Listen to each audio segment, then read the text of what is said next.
I go extra every day, I got extras on the way. How much? Extra, extra. How much? Extra, extra. Welcome back to the Pittsburgh Hustle Project. I'm your host, Matt Dingus. Today I have with me TJ Bencho, real estate investor, family man, wrestling coach, do a lot of different things. Yeah, football, newly hard money lender, short-term lender in Pittsburgh for real estate.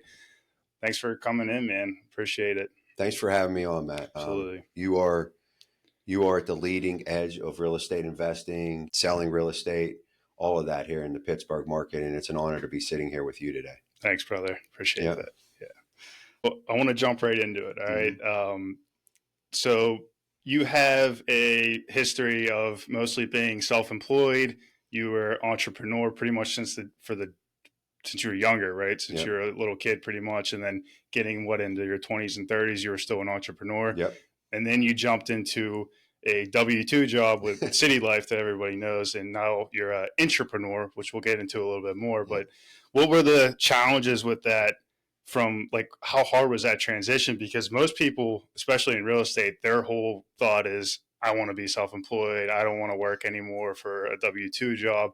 So what were the challenges with almost going against the grain or a different way that most people would look at real estate specifically? Yeah, man. I mean, honestly, it's kind of how I live my life, and I didn't intentionally take that path, but, a lot of times the path that most people are going, I'm going the opposite direction. Self-employed my whole life. Never worked for anybody a day in my life. So I went to Florida State University for 2.5 years, starting in 2002. I graduated high school in 2002, right down the street from here at Canevin. And went to Florida State for 2.5 years, came back and went to Duquesne as a finance investment management major. And at that point, I actually took over my dad's mortgage company.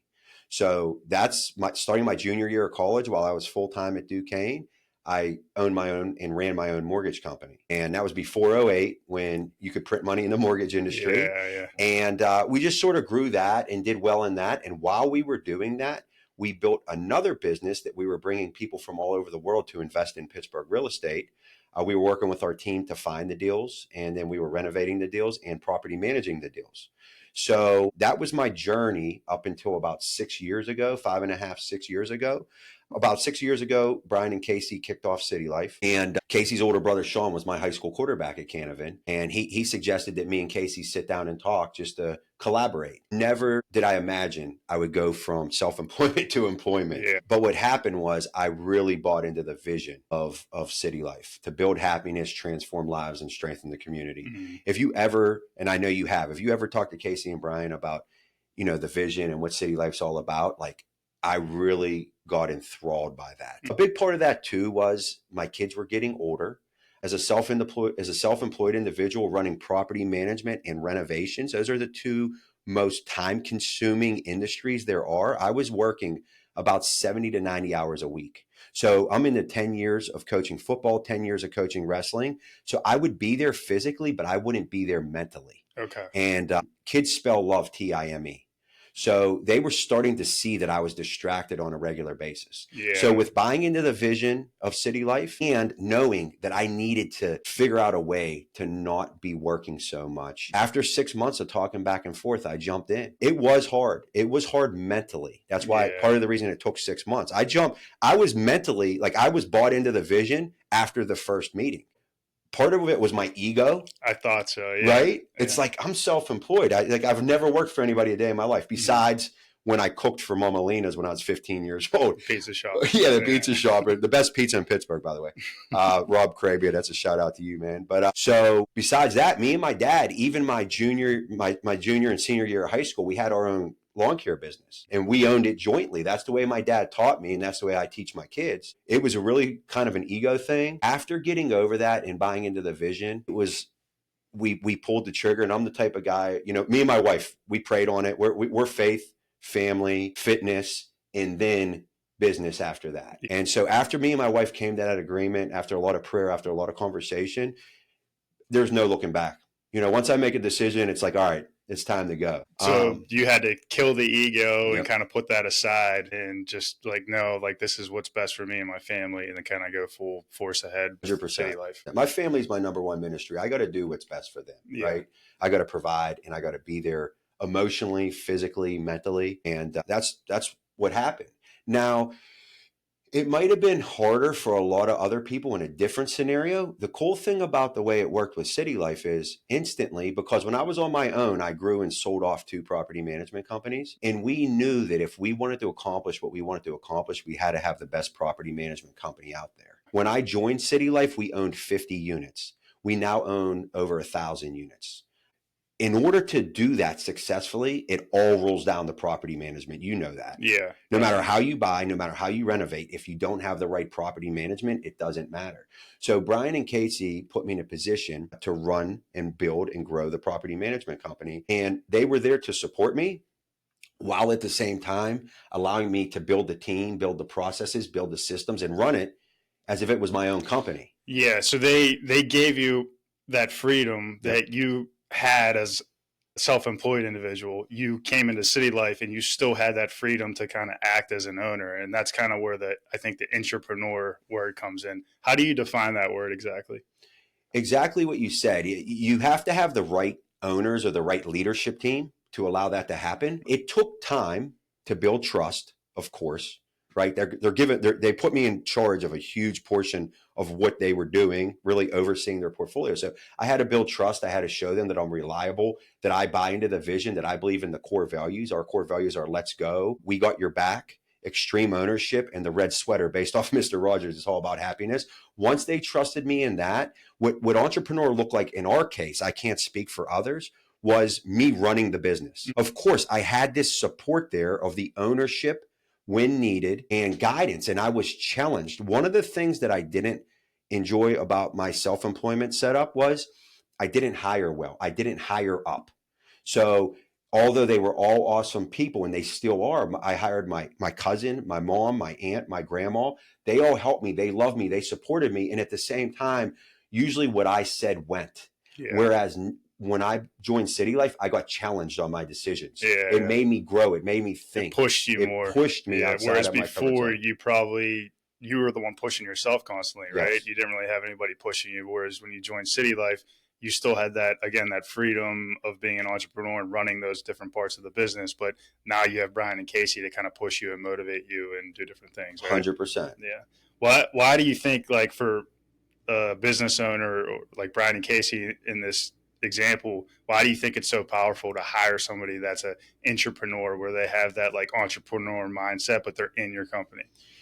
What it does is you hire someone who has more experience at what you need the most, and then you can trust that they have that extreme ownership, that core value of extreme ownership. Yeah. So you can trust, like there were times where Brian and Casey were like, T, just chill out, because I'm like, this has to be perfect. Like, because that person's going to treat it like it's their business, and they understand what it means to have their own business. They understand what it means to have someone steal time from you. In my opinion, the biggest form of like disrespect when you're working for anyone is to actually steal time. So like we have unlimited time off. We never set like you work from this time to this time. But when someone's trying to milk you or milk the company for all it's worth, rather than, like Rich Dad Poor Dad says, you should never be getting paid what you're worth. You should be adding way more value than you're worth, and that's how you continue to increase in value. When someone who's an entrepreneur who has that entrepreneurial mindset, they understand that, and that's what you're going to get. And hopefully, another side to that is you're going to get a leader who understands that the idea is to raise leaders who raise leaders. Right. So then you're full of a company of leaders rather than a company of followers. Yeah, that's a whole culture like that you start to develop that way. Yep. Right. Yeah. And so say you're somebody like me, for example. I was in a W-2 job, Bank of New York Mellon, IT project manager. I'm in the company, right? And how do you develop that mindset when you've never been an entrepreneur? You're in a company, but you want to develop that ownership mindset and kind of start to cultivate that in that culture? And like, or even if you're a boss, like how do you start to implement that into people, or do they have to go through that road of being an entrepreneur to start to develop that intrapreneur mindset? I don't think you do. It helps, right? Because it helps because all the weight of the company falls on you. But I think that it can happen different ways through educating yourself. If you don't know what it means, then you'll never know what it means. You don't know what you don't know. So number one, being around like-minded people, being around people who think that way. Put yourself around entrepreneurs, not just entrepreneurs, but entrepreneurs that you know have accomplished what you want to accomplish and have been through it all, and then ask them to be your mentor. For example, Casey's 5 years younger than me, but Casey is my mentor. He's my business mentor. I go to him. He's taught me how to think from a business standpoint, how to be better on so many aspects of thinking about things. And then he's also become a personal mentor, right? So, I would say him and I push each other that way. Same thing with Brian. I put myself around those people, and because of that, I've become such a better person. You can do that as somebody who works for a company, listening to the right podcast, reading the right books. I read a ton of John Maxwell. I read a ton of Tony Dungy, right? I read those for my business, my leadership growth. I read a ton of James Dobson to grow as a parent. I read a lot of different books to grow as a husband. So what do you want to be best at? Listen to the podcast, read the books, put the time and energy in to grow in that area. It's not just going to happen by chance. Yeah, definitely. I couldn't agree more. It's like when I was in that job, like I never owned a business. I never really started any type of side hustle or anything, but I knew I was super interested in entrepreneurship because I knew that was like, that's how you grow, man. That level, that's where you're going to grow the most. So I started listening to the MFCEO project, Andy Frisella, and he's a full-blown entrepreneur. And that's really what the podcast was about. And I found myself just taking all the mindset tips from it. And that's how I think I began to be an entrepreneur at BNY Mellon. And I know they appreciated that, and they start to give you the freedom and stuff like that. So yeah, I think the ego thing is huge though, because you get a lot of people, you're getting in the, I don't own this business. I don't care. This isn't my company, that type of mindset. Yeah. And you can't get anywhere with that type of, I'm just here 9 to 5 and then I'm leaving and I'll see you again tomorrow. Yeah. And I don't think that goes very far, right? Not at all. Yeah. As far as like getting caught up in being employed or like everybody feels like they want to own their own business. I think that's kind of glamorized a lot, especially on social media and everything. Do you think that can be like a negative thing for people getting caught up in that, whereas you can still succeed in a company and be an entrepreneur and still like grow and have that different type of mindset and everything? Or do you think it's like that's the way you probably should go, is to try to start your own business? Or is that like two different types of people, two different types of mindsets? I think it's all situational. Like as time goes on, like when I was in my early 20s, mid 20s, I used to think if I was eating a certain way or doing a certain diet, this is how you have to do it. And I would tell everybody else, this is how you have to do it. Mm-hmm. I was self-employed. I would go around telling everybody, you have to be self-employed. It depends on your situation in life and what opportunities there are available. Mm-hmm. So over the years of hiring at City Life, we hired so many individuals. Evan Augustine, Alex Pershing. We hired Sarah Solar. We hired so many Alex, I talk like Mikey Lucas, Brett Zanato. These people all have entrepreneurial mindsets, joined City Life, and were pushed to a different level than they would have been otherwise. Mm. Now, Mikey has went off on his own and kicked off Revive, and we fully support that. Casey's actually an investor in it. You know what I mean? That's the mindset we have. But it's right for a while. It was right for Mikey to be working for City Life. What he learned, how he grew. Now he went and kicked off his own company that's doing really well. Mm. Whereas myself, I was with City Life for 5 years, and then we spun off our sister company, Still Point Capital, and now I'm back to self-employment. I'm a partner in Still Point Capital.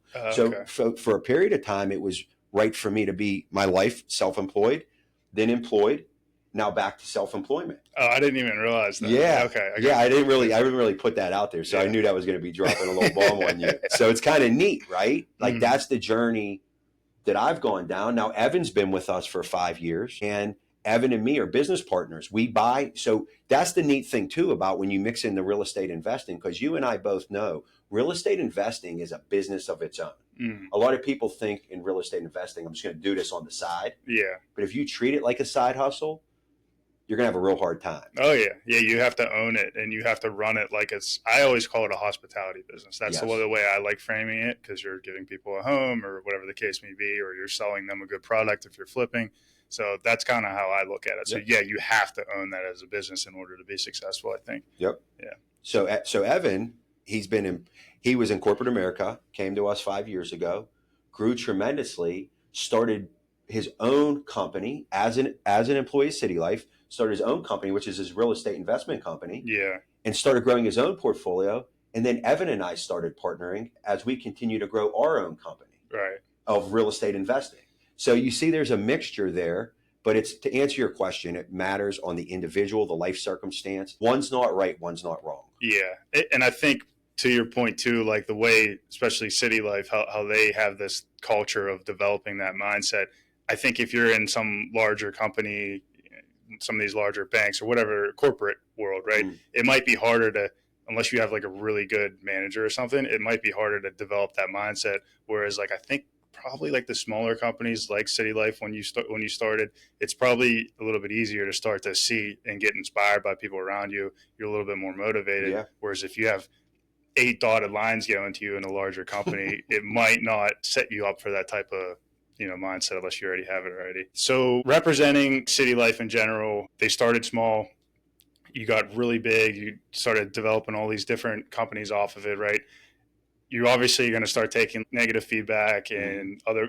How have you been able to handle that and represent the company and everything, and stand by what your purpose is in the company and your motto and everything? How have you been able to handle that and not let it get to you? When you continue to do the next right thing and you know you're doing the next right thing, what other people say and think doesn't bother you as much.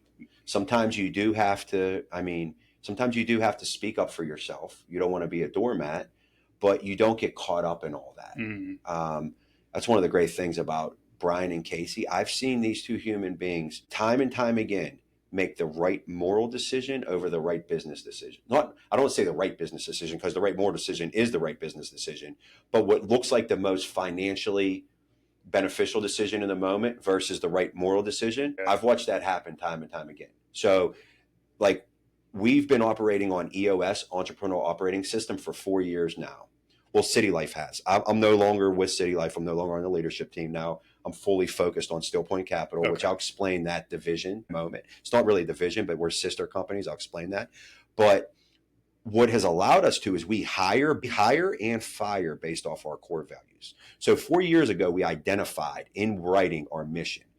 And it wasn't something we created. It was something our EOS implementer pulled out of us that already existed in our company. Okay. The build happiness, transform lives, and strengthen the community. That's what we were doing, and that's what we all believed in. We just didn't know how to put it in words. And then the 4 core values: let's go, we got your back, extreme ownership, and red sweater. What we did, the exercise to do that, was taking the whole leadership team, and then each of us picked 3 people that we thought were the core people within the company, and we wrote down all their characteristics. And then our implementer just helped us say, hey, this looks important to you guys. This looks important to you guys. And we did that, and we were like, holy cow, that is our core values. Your identity. Our identity. Yeah. That's not something we created. You don't create it. It's something within. So it's who we are and what we really live as a company. So when we're sitting down to interview somebody, we are, if they don't meet those core values, we don't hire them. And we're very straightforward about our core values. And sometimes it actually pushes people away, because like, you have the sub bullet points, right? So let's go means action, action, action, progress over perfection. We got your back means 1 + 1 is greater than 2, serve rather than be served. Extreme ownership means no task too big or no task too small. Own it when you crush it and own it when you don't. Don't lie, don't hide, because listen, if you're not making at least 4 to 8 mistakes a day, you're not taking enough action. Right. And red sweater means, look, you're not going to be happy every day, but bring happy. If you're not happy, just stay home. Work from home that day. But bring happiness to the people around you. That includes the employees, that includes the tenants, that includes the owners, that includes the investors, all of that. So that's how we hire. So that's why that culture hasn't changed. It's actually just got more amplified over the years. So it's, if you're you have a bad experience at work, somebody's talking trash, or you have a tenant that's not happy or whatever, it's not so much break down and like, oh, this isn't going well. It's like, no, we're going to make the next rate move. Yep. This is what our core values are, and that's what we're sticking to. Exactly. Yeah, so then when you makes do sense. that, and because as you get bigger, I mean, we're at the point we own about 110, $120 million in real estate. Like things happen. Yeah, that's why I asked the question, because I know how you guys have grown so large. So you're obviously going to take negative hits, Yep. and things are going to happen. So yeah, I totally get it. And then when you take it, because when you do mess up, so here's the thing. Character isn't built when things are going good. When you do mess up or when something goes wrong, how do you react? Yeah. And when you continuously just react with the intention of doing the right thing for all parties involved, that doesn't always mean that you give in, but you react to do the right thing for all parties involved, including yourself, including your employees, including the tenant or the owner or whatever it may be, then you could stand on that confidence that that's who we are. That's what we do. And with anybody, what you'll see with all of us, with City Life, Steel Point, or Crudy, all of us, if someone really has an issue, we will always say, hey, can we sit down and have a conversation? Yeah. And let's work on a resolution. Right. I love that. And like to take it, so you guys are over 1,000 units. I'm at just under 10, right? But to put it like in my perspective, like I had a similar issue, right? I had a tenant that she just moved in. She wasn't happy about certain things, and she's been going off. And I got to be honest, like for a minute, I got down on myself. It's like, man, what am I doing? Like this hasn't happened to me before. Every turnover I've had or whatever, it's been great. Everything's been good. But then I think I kind of had that mindset that you mentioned. It's like, I'm about doing things right. I want to make sure she's happy, and I want to make sure everything goes smooth, and that I said this to her, like, this is my business, and this is how I do it. I do it right, and I want to make sure you're happy. So that's kind of how I think I took it as well. But even whether you're over 1,000 units or under 10, I think it all kind of means the same thing. It's like, just keep doing the right thing and stand by what your core value is. Right? Even if you don't own one property, no matter what it is. Yeah. Don't ever, one thing is a little step back. Don't ever downplay, being at 10 units is unbelievable. 3% of America owns a property other than their primary residence. Yeah. And you're in that 3%. That's building wealth, having your money work for you rather than you work for your money. Right. Yeah. No, I totally agree. So your career journey, right? You've kind of, especially in real estate, you've been all over the map, right? I think you've been in mortgages, you've been in property management, you've been in construction, wholesaling, I think. Yeah, a little bit. Year and a half. Now you're in hard money lending, essentially. What allows you to kind of be so successful in whatever area you're getting placed in? And has it been a challenge from jumping to one thing to another thing? For me, it has not. Running the businesses, being self-employed, running businesses as an employee, self-employed, yeah, that's challenging and that's fun.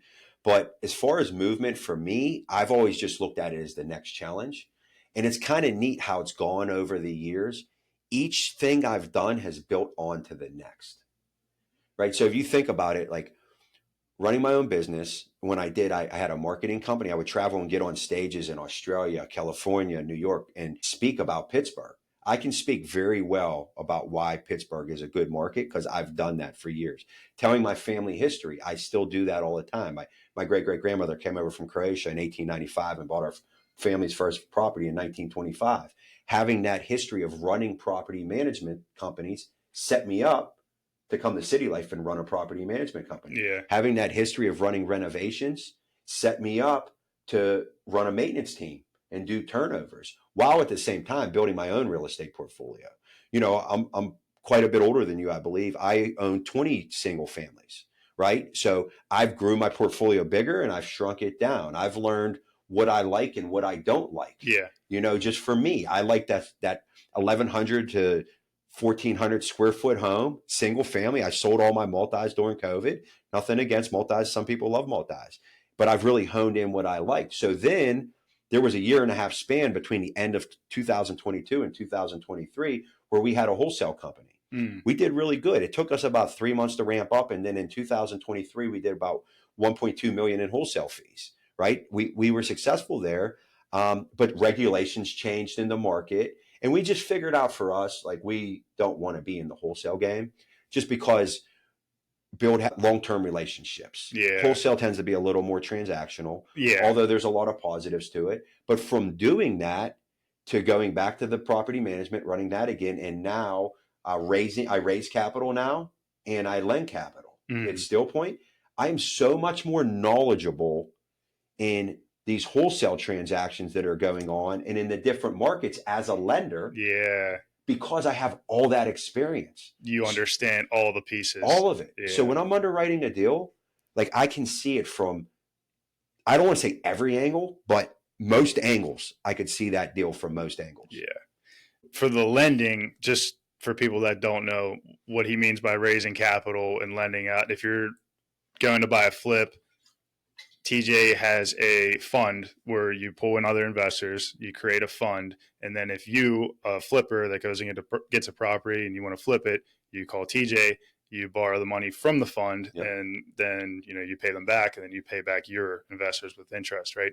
So since starting that, what's been the main challenges in that business that you've experienced so far? Because you're relatively new into it, right?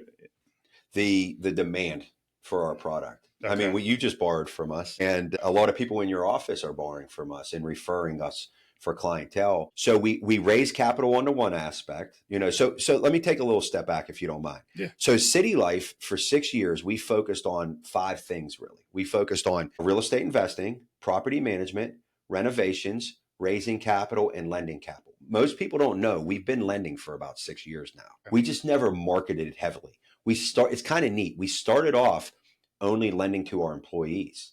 That's how Mikey Lucas, Brett Zanato, myself, Evan, that's how we all grew our portfolios. Like that helped us along the way. So we learned about the lending game. We crawled before we walked before we ran. So we learned all of that. And part of the way City Life built the portfolio was raising private capital, right? To buy, renovate, rent, refinance, repeat. So as a leadership team at City Life, for mostly 6 years, we were sitting there focused on these 5 different aspects. Recently, we rolled our renovation division into the operations of our property management company. So it's still renovations. We just don't do it for other people, but we do manage property for other people. But most recently, just a few months ago, we said, hey, you could be really good at a lot of things, or you could be great at a few things. So what we did was we spun off our sister company, Steel Point Capital. So now the leadership team of City Life, of which I'm no longer on because I'm fully focused as a partner in Steel Point Capital, focuses on property management and real estate investing. At Steel Point Capital, we fully focus on raising capital and lending capital. So now our goal is to be the best at both of those. Like Ricky Bobby says, if you're not first, you're last. Like we want to be the best at whatever we do. So we raise capital. We give people the opportunity to make 10 to 12% return on their money with interest paid monthly, depending on how they invest with us. And then we utilize that to do short-term loans to real estate investors to either buy, renovate, and flip, like you said, or buy, renovate, rent, and refinance, the Burr model. So because we've been doing this for so long, about 2 or 3 years ago, we really started opening it up to others. And so we have a base of non-City Life employee investors already. But I really just started getting out in the market and marketing it heavily for the past 2 or 3 months. Yeah. So we originated about 7 loans in April. We originated about 8 loans in May. We're on pace to do 15 to 17 loans in June this month. That's awesome. So the biggest challenge is we need the capital to lend, right? So that's a good problem to have. Yeah. Right now, so far this year, I think we've raised about 4.6 million. Our goal by the end of the year is to have about 20 million raised and to be originating about 20 loans a month. We're already getting close to the origination aspect of it, right? Our let's say 3-year goal is to have about 50 million raised, originating 50 to 70 loans a month. Our goal, though, is not to have 300 to 400 borrowers. Our goal is really to have 30 to 50 high quality borrowers that are doing 2+ loans a month. Repeat borrows. Yeah, that's the sweet spot, especially in investing. Yeah. So this isn't just a short-term thing you guys are doing. You're in this for the long haul. This is something that you want to focus on. Why this shift into lending? Just because you felt like that's something that you guys could do really well? Yeah, we were already doing it. We beta tested it over 6 years. And then it's like, all right, full focus, right? Build happiness, transform lives, strengthen the community. So as we continue to do that as a company, City Life, our sister company, as I continue to do that as an individual, Casey does, Brian does, well, how could we magnify that? How could we amplify that? Well, by providing people who are in line with our core values that same lending to do that on their own. I see. Yeah. So because of the terms we have where we do lend up to 100% of purchase and 100% of renovation, it takes a couple deals for a borrower to get there normally, unless we already have a good relationship and they're extremely experienced. But once they're to that point, now those individuals are able to grow their portfolio way more than they even thought they can grow it. Yeah. Because they come to the closing table with practically no money. Mm-hmm. So deals before where they would be stuck because they had to come up with this money and they would run short on cash.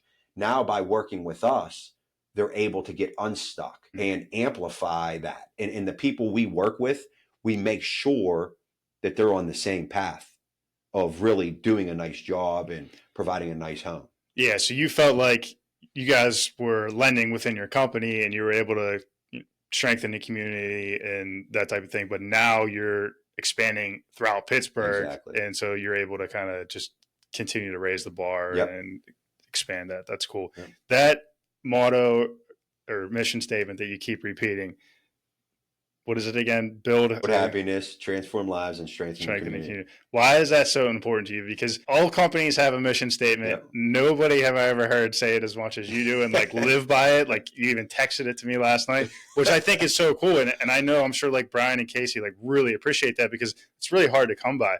But real estate investing in general, most people think about it for the money and the wealth and everything, but I feel like you see it as way more than that. And I think that mission statement kind of goes behind that. Why is it so important to you? And what do you see outside of real estate investing other than just the money and wealth? That's a like nice little box to unpack. So I'm faith first, right? So I'm a Christian, and you know, one of my favorite verses is even the Son of Man came to serve, not to be served.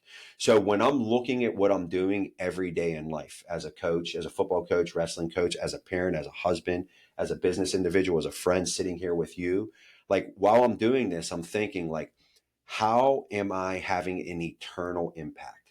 So we're only here on this earth for X number of years, but then we have, I believe, we live eternally. And so it's what impact am I having there is what really matters. Also, if you look at my family history, I grew up in McKees Rocks. My mom was 18, my dad was 21. My mom was a senior in high school when she was pregnant with me. So there were part of my life where we lived in Uanza Village, the housing projects, right?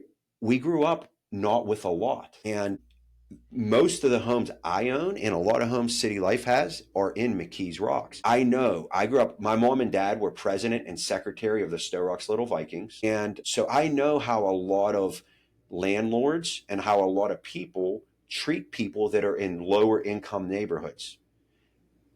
They treat them like a dollar sign or like lesser than or different things like that. I see what we're doing as an opportunity to provide really good homes for really good people. Mm-hmm. If you look at the homes that I just keep using McKees Rocks, for example, but you could put Carrick in there. You could put Mount Oliver in there. You could put Beltsuver in there. You could put Ambridge in there. You could put Penn Hills in there. More whatever. Like the C, D class type areas. Yeah, and we do some Bs and As, but I'm used to back in the day, we used to buy homes for 15 grand. So it's hard for me to think about paying 120, but even though that's still cheap.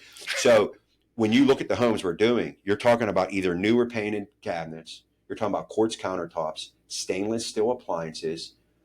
We're providing really, really nice homes for really nice people. Mm-hmm. We just rented out 2 days ago, a 2-bedroom Evan and I did in McKees Rocks. And I did a post on Facebook about it. City Life was marketing it, and it ended up, it was 2 guys that I actually grew up in Uanza Village. And he texted me after we approved him and he got the place, and he was thankful. And I was like, I talked to any potential applicant for my properties, even though I would never self-manage ever in a million years. I think you do. I would strongly recommend against it, but whatever, you're figuring it out. But even though I have a property management company, I still talk to each individual that we're potentially going to rent to that has strong possibility. And I explain to them the mission and I explain to them the vision. I explain what this means. I'm building a family legacy. See, my goal was with my portfolio. I actually only own 18, by the way. My 15, 13, and 10-year-old own 2 of their own. Yeah, definitely want to get into that. I explained to them, I'm building a family legacy to pass down for generations, because I want my kids and my kids' kids to be able to do what they want to do for a living, not what they have to do for a living. Right. And I'm sure these tenants are probably like taken back by this in a way, right? They're not used to hearing that. Nope. You know what I mean? So they're probably like blown away. But Yeah. that's kind of what the bigger picture of what it more means to you, to me, to invest in real estate, Yep. the family, the legacy, Yep. eternal. Right? Yeah. And Cool. changing Yeah. the neighborhood. Like Pittsburgh's unbelievable. When I started bringing investors from all over the world to invest in Pittsburgh real estate, I started doing it heavily. And me and my dad, 07, 08, like if you could go back and take yourself back to what Pittsburgh was at that time to what it is now, what the main thing I would say to get an idea of what that looks like is the Strip District. If you remember the Strip District, it was all industry. You didn't go down there unless you were going to Chauncey's or Dauncey's or Banana Joe's or whatever it was at that time. And it could be scary at times, right? Today, like at least 2 days a week, I'm working from the Strip District. That's beautiful. I'm sitting in Biddy and Bo's, or I'm sitting in Defer. I'm going to Chipotle. I'm just hanging out, working, getting stuff done. That's kind of what Pittsburgh has become. It was this blue collar grind. It felt overcast all the time. It felt smoky. Now you come to Pittsburgh today, you have Bakery Square, you have the Strip, you have Lawrenceville, you have areas like I believe McKees Rock's coming up. You know, Carnegie's changing, Corey's changing. Northside, like they're going to be Northside. developing that. Yeah. That's going to be a game changer. I feel like it's going to be close to like how the Strip is now. Exactly. Yeah. So you're not only building up some of the communities, it's Pittsburgh in general. I can't help but think like,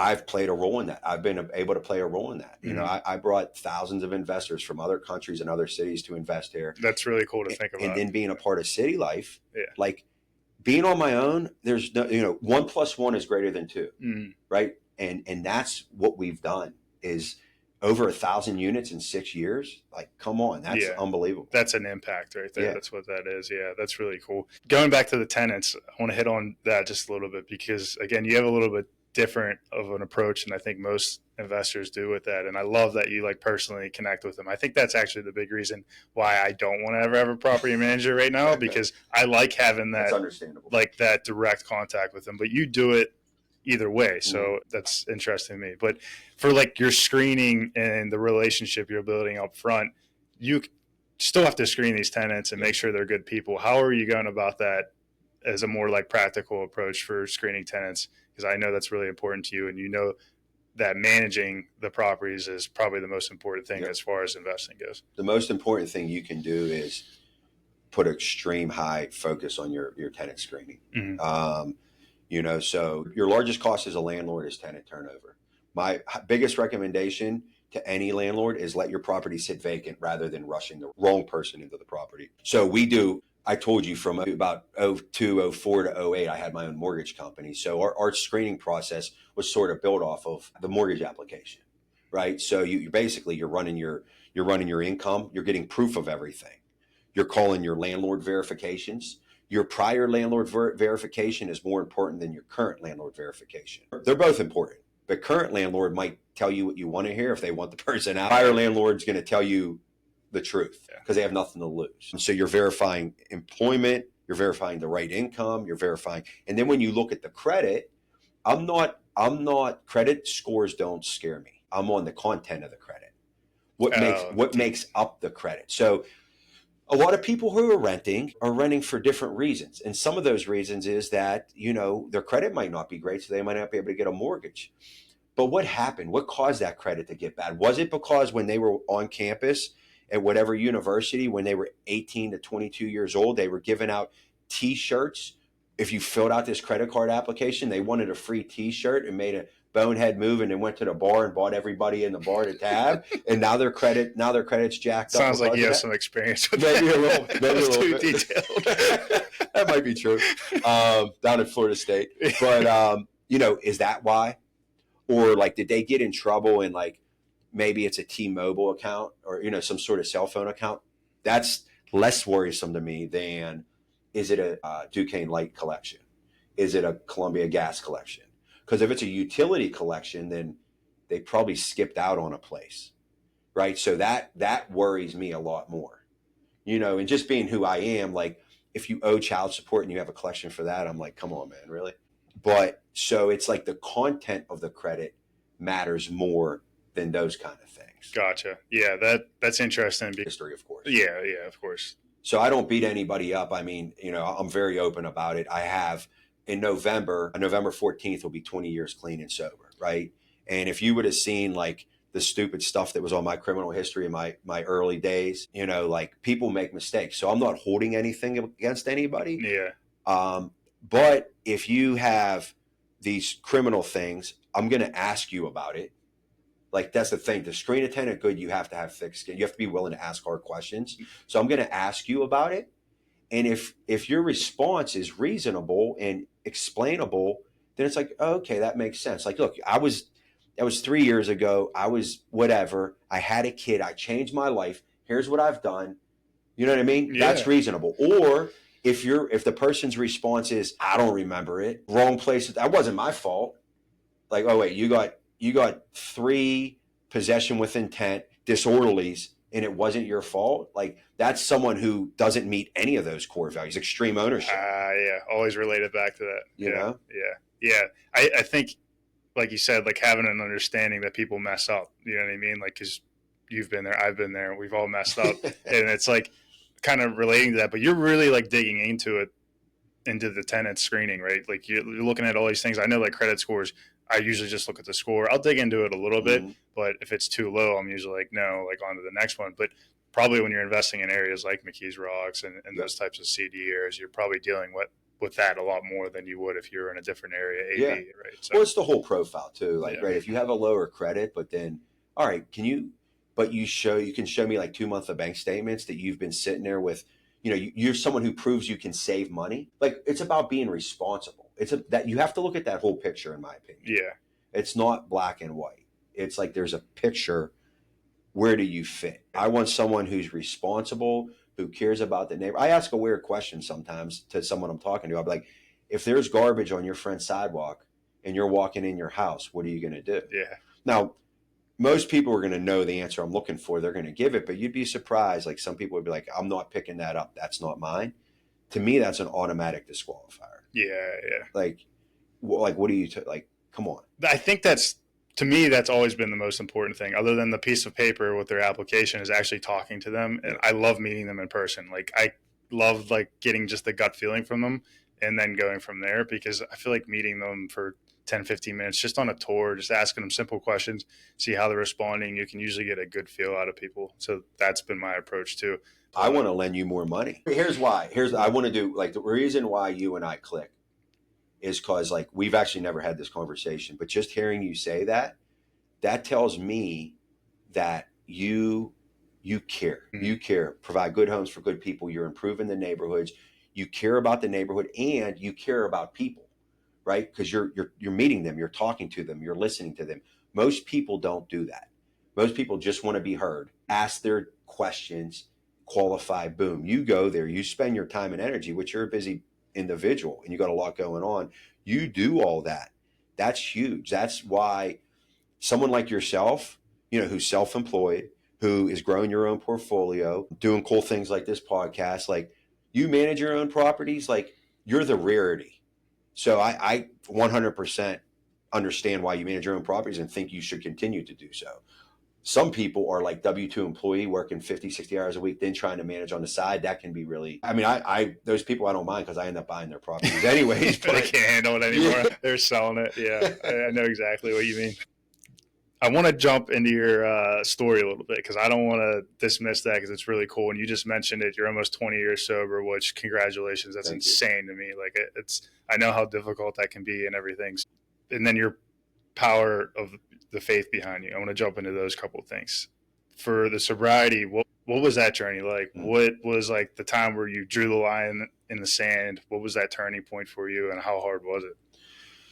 For me, it wasn't hard because enough was enough. My dad at that time had 13 years clean and sober. My grandfather, his dad, had 20 some years clean and sober. And so I grew up seeing that. I grew up in AA, the program. And then I lost my wife. We started dating senior year of high school at Canada. We're high school sweethearts. She was from South Fayette, the good side of the tracks. I'm from McKees Rocks, the other side of the tracks. And she saw a project in me, and her taking that risk hopefully paid off here with 3 kids. And, we've been together since 2002. So a long time. And so I lost her because I was freaking nuts. I was going to jail once a month for fighting, like nothing like bad and crazy. But when I was drinking, I was probably fighting. And I was up at Allegheny College visiting my cousin, and got into a pretty big fight, ended up in jail again a week before my 21st birthday. I had a party bus planned for my 20. I started drinking pretty heavily when I was like 11, 12 years old. And so for me, if you gave me a beer, you might as well give me a keg. Like there's no, like, let me drink 2 beers or anything like that. And I woke up that next day and I was like, man, something got to change. Something got to change. It took me a little bit of a while, but on November 14th, 2005, I called my grandfather. And George Bencho, he is my all-time mentor. He passed away. He had 36, 37 years clean and sober. I was driving, I'll never forget, I was driving down from McKees Rocks, down East Carson towards the city. I don't know where I was going. I called him. I said, Granddad, I cannot do this anymore. He said, T, just come pick me up. I turned around, picked him up. For the next year straight, we spent 2 days a week together. Him and I, we would go eat and go to an AA meeting, or go to an AA meeting and then go eat. Yeah. And he was my best friend. Me and Jen ended up getting back together. I kind of worked that. She avoided me for 7 months. And then I took her to St. John, which I told you about is our favorite place in the world. Yeah. I took her to St. John, and that's where I won her over, and we started dating again. That's a good comeback story, man. That's a good move. I semi-stalked her. She went to La Roche at the time. She wouldn't answer my calls, so I would go park in the parking lot, and you had to walk from building to building between class. And I would wait until I saw her walking. I'd get out and run and try to talk to her. And then I would call her mom, and her mom would have me over for dinner, but she didn't know I was coming for dinner. So anyways, it's all fun. So then, so a year into sobriety, then we moved down to Charlotte. And we lived in Charlotte for a couple of years while I ran the mortgage company. That's kind of a little funny story. We had one car. She was a school teacher. I owned my own mortgage company. I literally never golfed in my life growing up in McKees Rocks. We don't have many golf courses, and you just don't do it. I would go drop her off at her work, play 36 holes of golf a day, and do work on my BlackBerry. And that kind of learned to golf at that point in time. And then, that was the journey. And it wasn't hard because I had her support. Mm-hmm. So she saw something in me that I never saw in myself. And it was the first time, like when we got back together and she forgave me, she never brought up all the stupid crap I did before. And that was the first time in my life I always thought that when we fought, she would bring that stuff up, but she never did. And later down the road, I realized she exemplified what God's grace is. Like, she just completely forgave me and stopped bringing it up. And I was like blown away by that. Right. So from then on, it's actually never even been a consideration of mine. I vowed that my kids would not see that. I grew up in an environment of addiction. And so I vowed my kids wouldn't be a part of that or see that. And they haven't. Jen can still have a glass or couple glasses of wine. She's fine. We go to country concerts with our friends all the time. I'm the DD. I was going to ask you about that. I know you still do a lot. All of it. Yeah, you go to Kenny Chesney and stuff. So everything. It's like I have fun. Still fun. Yeah. I have more fun probably than they do because, when you get to that point of the night where like they just keep repeating the same story, I still remember everything. I remember the whole concert. I remember whatever we did, and I had fun. And then you're in the gym in the morning. What do your kids what do you teach them about that aspect of your life, or like how do you to say, because I'm sure you're not the ones like don't drink, don't do this. There's probably a different way that you're approaching it. How is that? How are you implementing that? I tell them everything I experienced. They know everything that, my dad relapsed after 13 years clean and sober. He actually relapsed, and now he's doing great. He has 5-6 years clean and sober, very involved in their life. It's actually brought us closer together. So they know my granddad's history, my dad's history, my history, everything unfiltered. And, I explained to them, I said, boys, like, I don't expect you not to try those things and do those things. I do want to tell you that this is our family history. This is our history. So these are the things to look out for.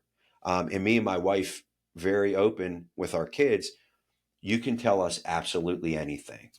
I kind of grew up where like that wasn't the case. You know what I mean? Like just being so open with my parents. But I'm like, we're like, if you're at a party and, you know, you engage in something and then someone's going to be driving while they're drinking, like if you call us to come pick you up, you will experience some consequences, but we're not going to flip out on you. Like we're going to talk through it. We will be there. We will love you. We will support you.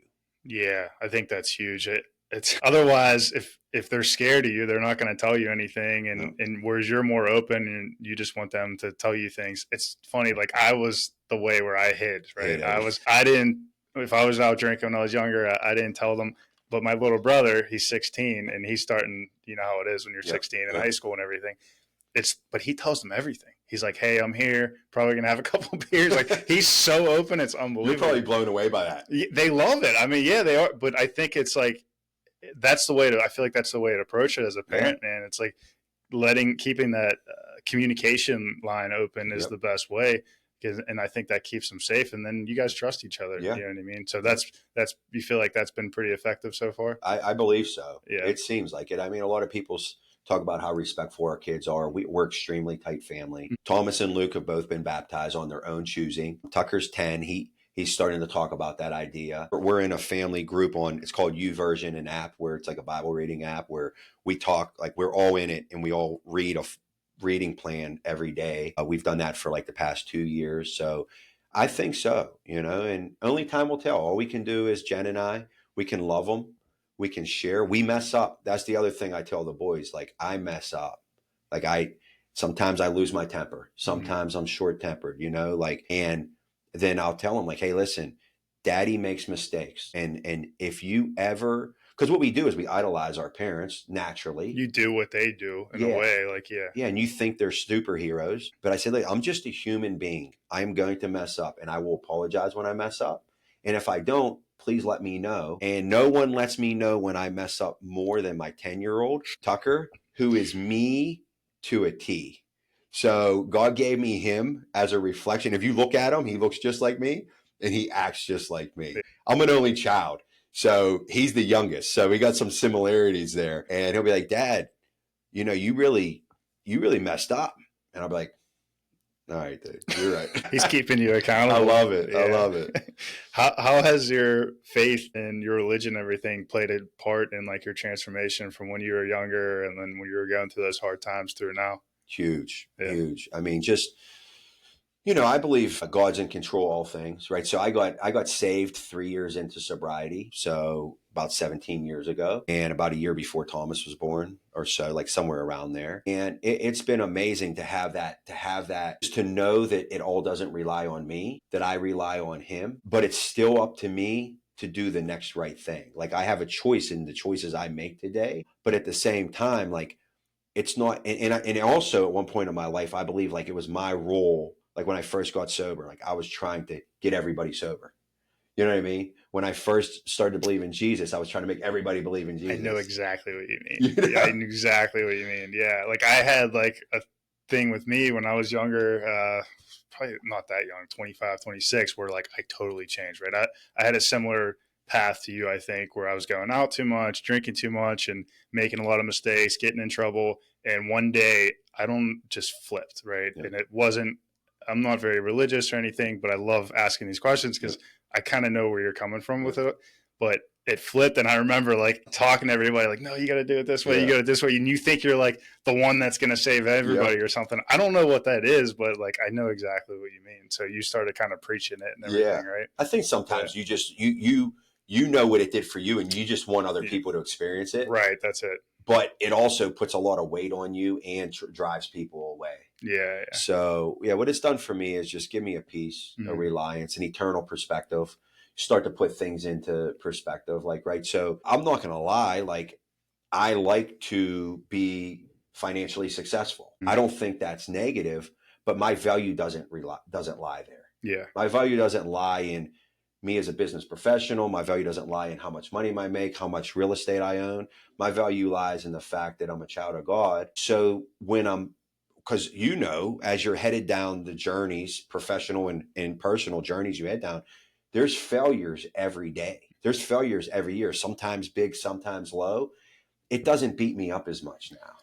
Yeah, I definitely have struggled with that, right? Like if I mess up, whether it be business or personal, if I screw something up, like on a deal, on a real estate deal, or at home, if I lose my temper or something, I beat myself up. And Yep. I think it's like, do you attribute that to your faith, to being able to kind of get over that really quickly? Whereas for me, it's like, sometimes it's the next day, I'm still like, man, why did I do that? Why did I do that? It doesn't help, obviously, but Yeah. you don't know what else to do at that time. But is that kind of what helped you for the That's a most good part? thing because you care so much. Number one, like don't see that as a bad thing. Number two, yeah, I think my journey has allowed me to go there. Like I worked the 12 steps at Alcoholics Anonymous, which one of those steps was like where you clean your side of the street. And then, like today, what I do is it's called repentance. Like I ask God for forgiveness. I ask the person for forgiveness.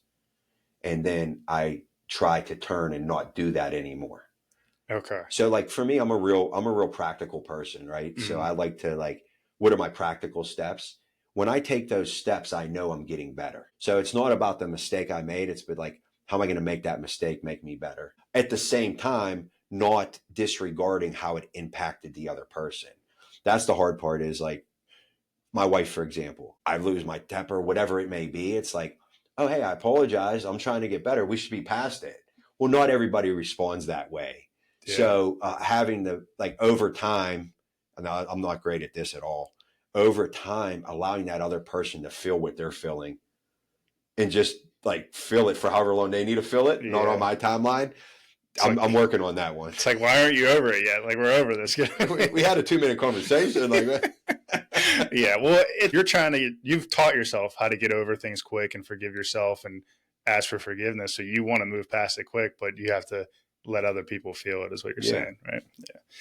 Yeah. You didn't think we were getting into this stuff today. You thought it was just real estate. I like it. This is what I prefer to talk about, to be honest. Wanted to jump into, you always preach collaboration over competition. And how have you been able to get into that mindset, especially with like a sports background, right? You're a wrestling coach, football coach. I have a sports background.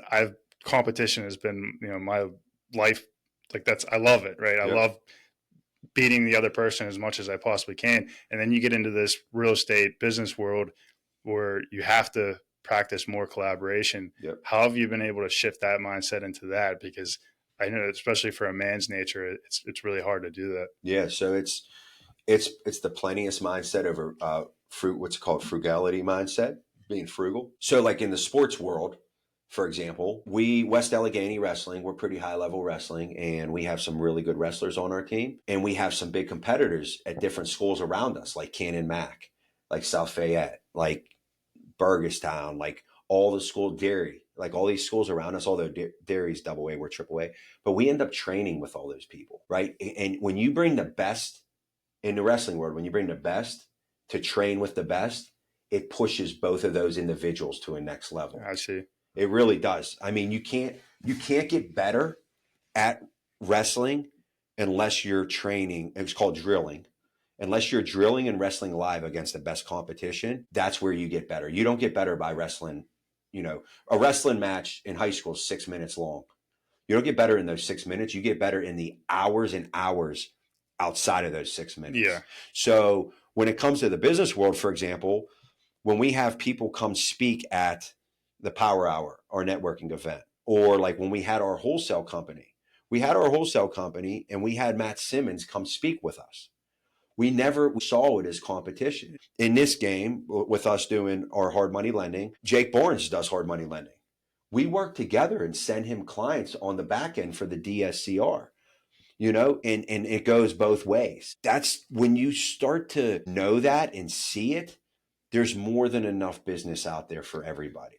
Yeah, I can relate to this in like a recent event in my life, right? I was on a real estate agent team under Jeremy Taggart with Liam Tenney's on the team, and I left that team, joined Realty Co. I'm now independent. And at first it felt like huge competition. We're in the same niche in real estate, in the real estate agent business. And I felt like I can't even like their posts or, like it was that, like we're very competitive. And me and Jeremy talked about that. It's like, we're competitors now, but I think it's been a month or two now, and I could feel it slowly start to kind of release a little bit. and to where like we're back to kind of supporting each other Good. how we were before. But I thought about that. I'm like, this isn't right. Something doesn't feel right about this. We shouldn't be like at this competing against each other like this. We should be making each other better, Yep. which I think we did at first.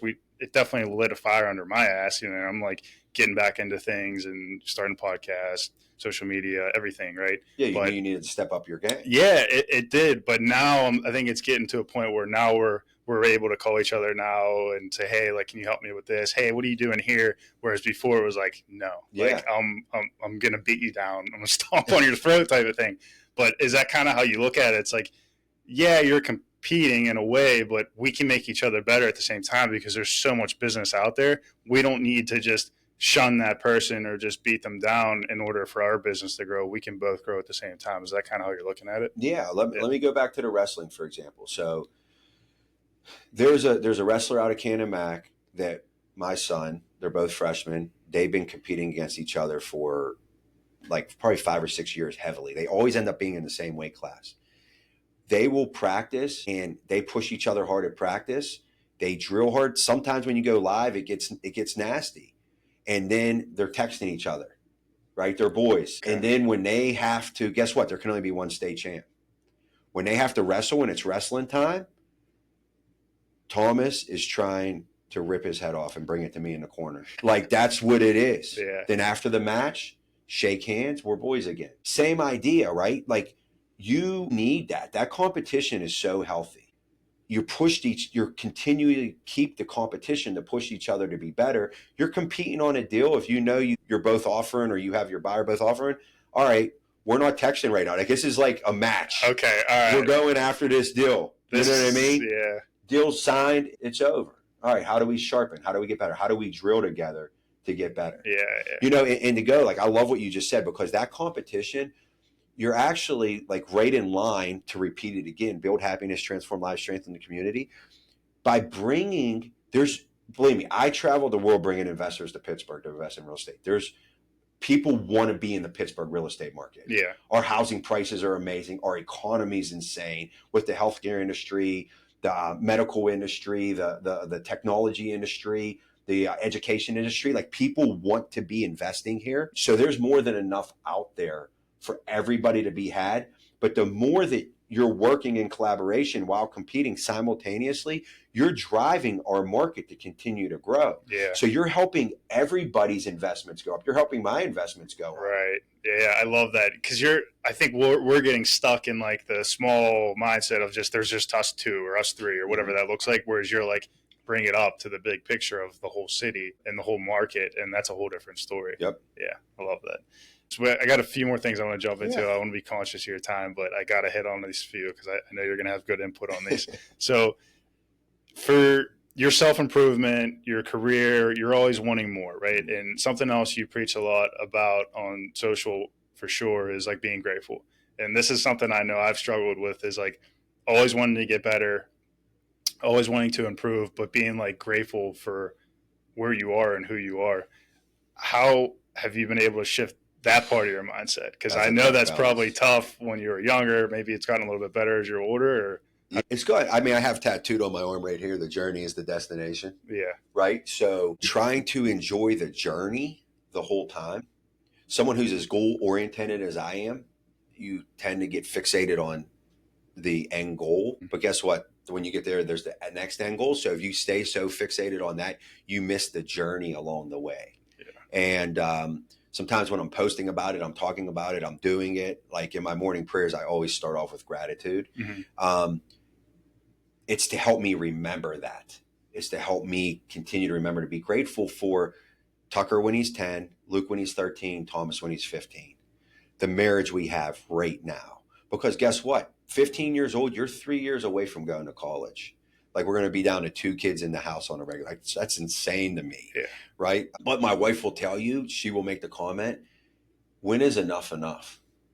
Like she posted on my birthday, April 29th, she posted something about me that was really nice. And she said, to the man that has 50 concoctions at all time, because if you look at my supplement closet, I have She Legit, which is a tar from the Himalayas. I have mushroom coffee. I have creatine. I have cocoa powder I utilize. I have chia seeds. I have I'm just always trying to do something new. Yeah. So I'm in this new thing in the past 2 years where I have a sports nutritionist who put me into play. But 4 years before that, or 4 or 5 years, I did nothing but intermittent fasting, 18 to 22 hours a day. And before that, I was doing keto. Like I was in keto for 9 months, which is insane. I was down to 195. I'm 215 now. I was so skinny, but I was just like obsessed, So it's like, I always want to be better. That's never going to change. I think that growth mindset is what makes you who you are and why you are where you are and why we get to where we get to. But taking the time to really be grateful for where we are today, where we've come from, where we are, and then continue to try to grow and get better. Because I honestly believe if you're not growing, you're dying.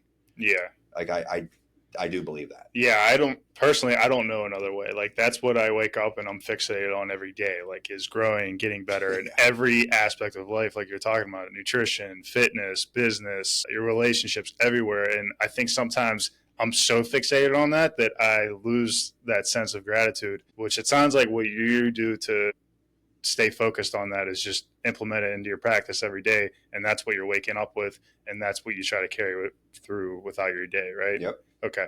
And then, so you feel like you can be grateful for everything you have at the same time, but still be totally fixated on self-improvement and getting better. 100%. They're not one or the other. No, I don't think it's one or the other. Okay. I mean, I just did right before we started this. I just busted out 30 more push-ups, put me up to 180 for today. Yeah. So, my goal was 125 a day this year. Casey challenged me to 45,000 push-ups.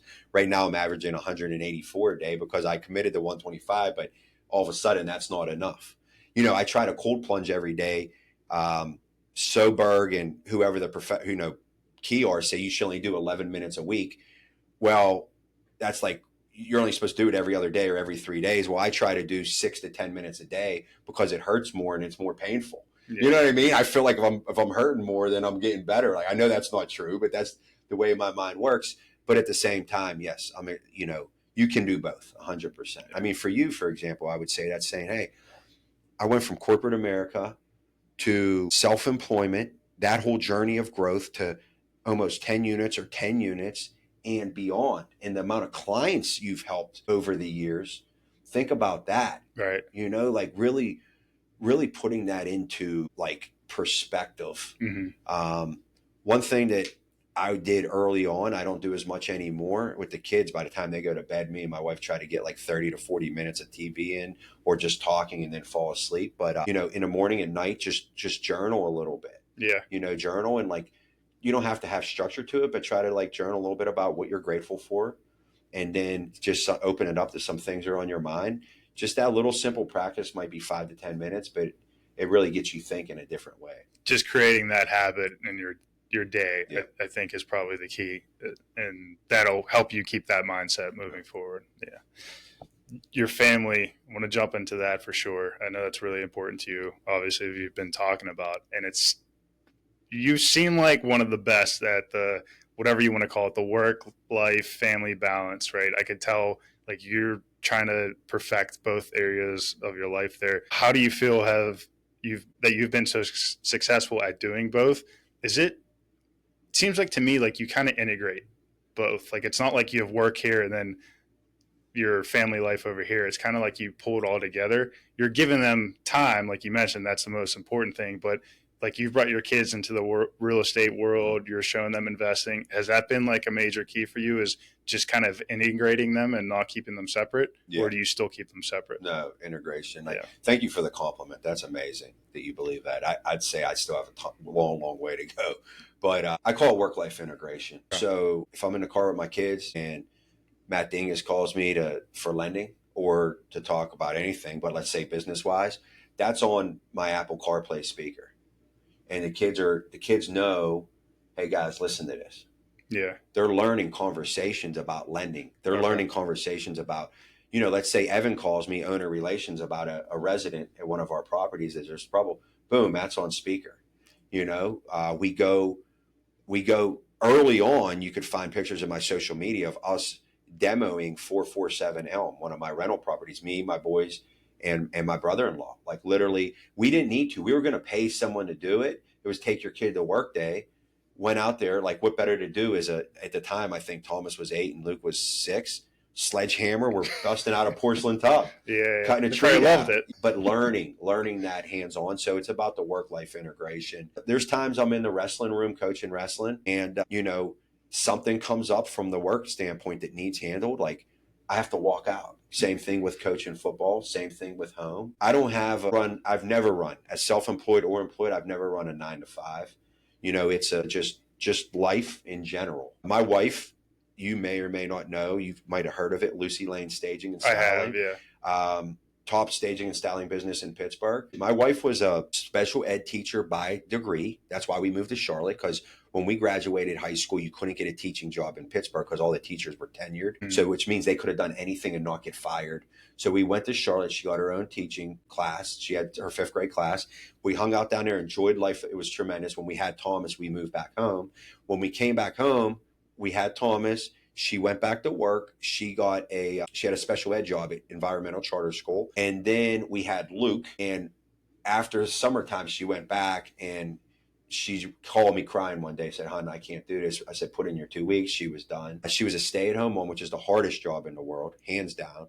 And then when Tucker, our third, was headed into preschool, she said, she originally started at La Roche as an interior design, and then she switched to special ed. So she said, "Hon, I want to start my own staging business."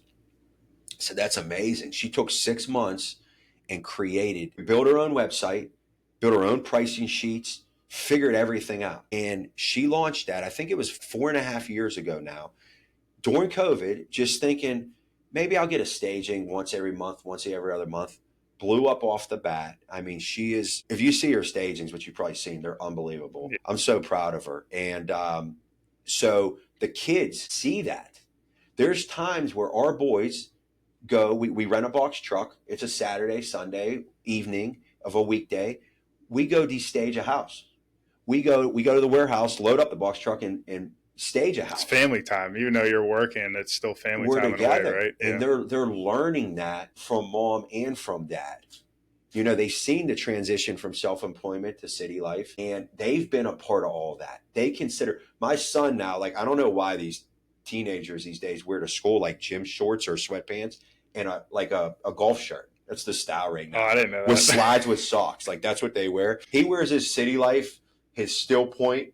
He wears all that to school all the time. They represent, Yeah, that's cool. Yeah, that's been the key, is just integrating them. That's what I figured you were doing. And the kids, getting them interested in real estate specifically, did you have to do anything there, or was it natural? Just like, because you're not, when you're driving and the phone rings, you're not like, "Hey, hold on, Dad has a call," and you're like in a silo.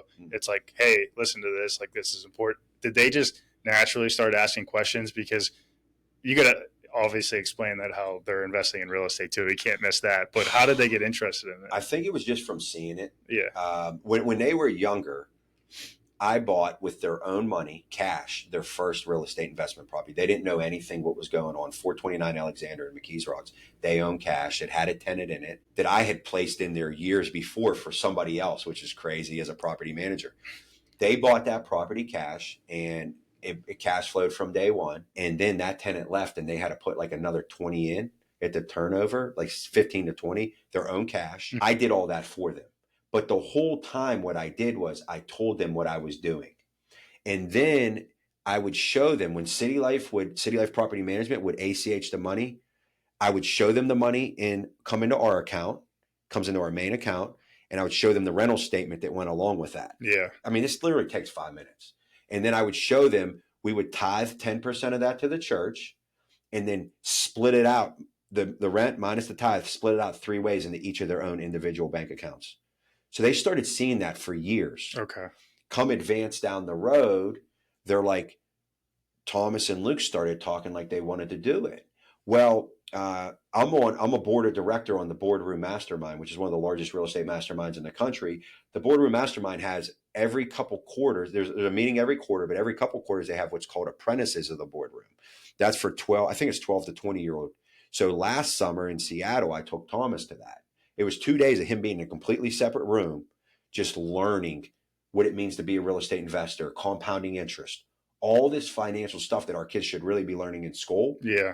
2 days of just heavy mastermind learning. And that kind of really ignited him.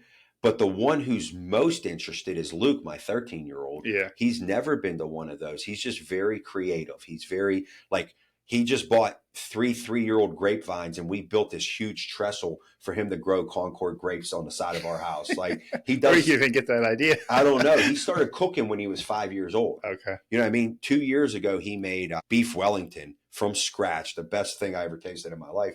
But me and him have shared notes that he runs numbers. He just runs numbers on deals. We created a shared email address called Family Legacy 8989 because 89 is our address. And wholesalers deals get emailed there. And then every couple of days, they're like, hey, Dad, I was running numbers on this particular deal. It looks pretty good. You think we could go see it? You know, and that just came from example. That came from them seeing it. This last one they did, 915 Woodward, bought the property. They bought it cash. We borrowed the money from Steel Point Capital for the reno. They were all in at like 85 or something. It appraised at 140. They got a $110,000 loan, walked away with 20-some thousand dollars. Yeah. And you're showing them this They all see along the way. everything. Yeah. I have a Google shared sheet where they get to see it all. It takes a little extra time as a parent.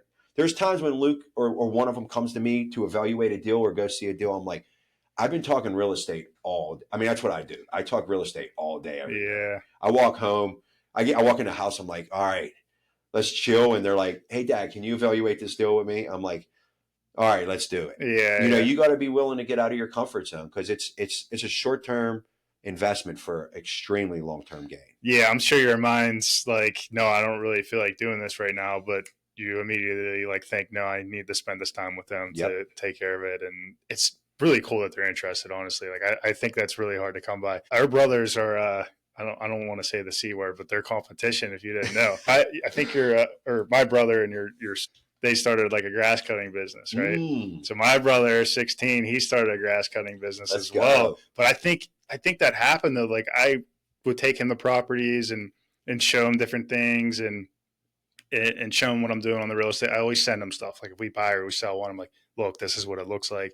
And I think that's what got him interested too, is just having him see it, see what it's like, seeing that I don't have to go to an office every day. I think he likes that. And he's already like picking it up. And that's why he started this landscaping business, which he's appreciate that. Leading by example. Dude. So it helped me realize like, okay, when I have kids one day, like that's the way to do it, is show them. Yeah. And they'll kind of pick it up from there. Well, let me say a big part of it too is like, I got the cheapest labor. I hope I don't get in trouble by the IRS here, but I got the cheapest labor in the history of the world for the past 4 years. So Tucker was only 6, from the time they've all been young, I pay them $10 a week.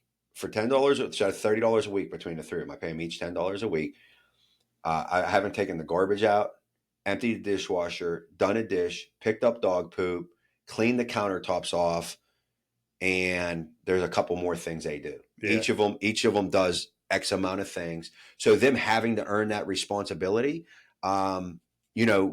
Luke bought like a year and a half, 2 years ago, he spent a lot of money to buy his own gaming PC, and he didn't have all the money. He had some of it. So he went into debt with me at no interest. Yeah. I didn't hard money. I told him, I said, look, every dollar you get, every chore money, every birthday money, whatever it is, that has to come towards this debt. So literally while his brothers have had their own money, Thomas likes to collect wrestling shoes. He likes nice wrestling shoes. While he's buying wrestling shoes, while Tucker's buying Robux or whatever it's called, Luke can't do any of that. But he's learned over this period of time what it means to take on debt, and maybe he's going to decide in the future to not. But they've had to earn their own money. Mm-hmm. We don't. When it comes to the new sports season, we buy them one pair of spikes or one pair of wrestling shoes or whatever. If they want more, they got to go buy that with their own money.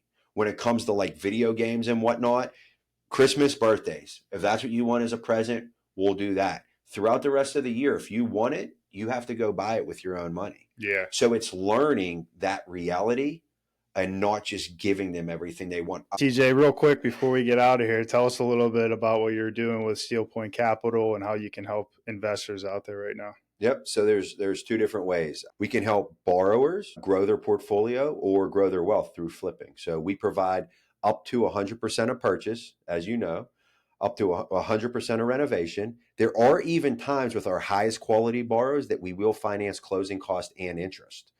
So once you're up and rolling with us, it really is easy. We underwrite in about 24 to 48 business hours.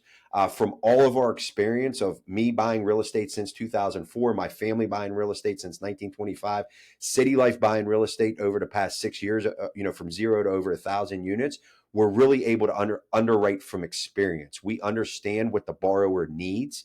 Therefore, we get you your draws quickly. We make the entire process extremely investor friendly. So that's one way you can work with us. If you're someone who has capital to invest, you can invest with us. You can invest with Steel Point Capital and make 10 to 12% return on your money with interest paid monthly. We make it very easy. We have a fund that you can invest into, and the returns are based off the invested amount. So we'd love to hear from you on either. Yeah, from a more passive approach then Yes. is what you would pull in for the fund, right? Exactly. But as far as like the hard money, short-term lending, your goal there is to make it as easy as possible for the investor. Yep.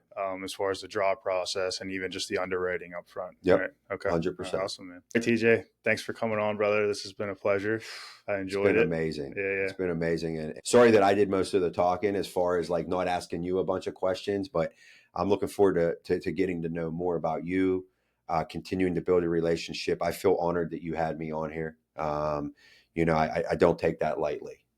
So thank you so much. And you're a great guy doing big things. So looking forward to continue to grow our relationship. Absolutely. Episode 2 coming soon. TJ, back on. We'll have you back. Whenever you're ready.